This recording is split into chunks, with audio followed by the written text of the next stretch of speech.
dokumen yang telah kita buat menggunakan Google Docs, terkadang kita memerlukan file dalam format offline ya, tanpa harus mengedit secara online melalui Google Docs ini.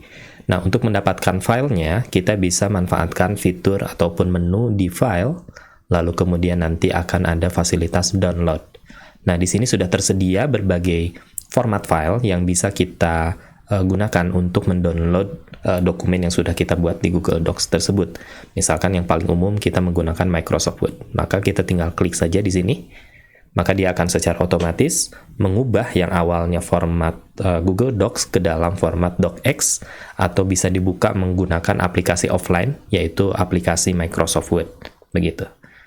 Filenya ini, begitu ya.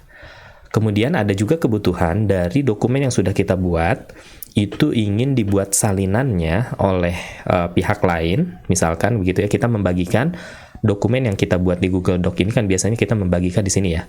Jadi misalkan membagikan apakah dengan link ataukah dengan mengundang dengan email begitu ya.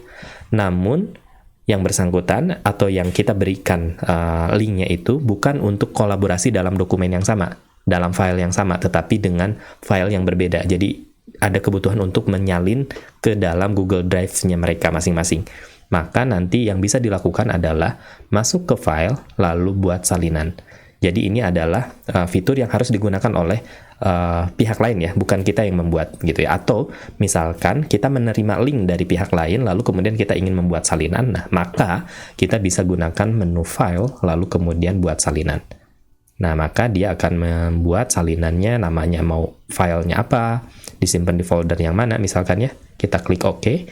Nah, maka dia akan membuat sebuah file secara otomatis, dan secara otomatis juga akan disimpan di Google Drive kita. Begitu.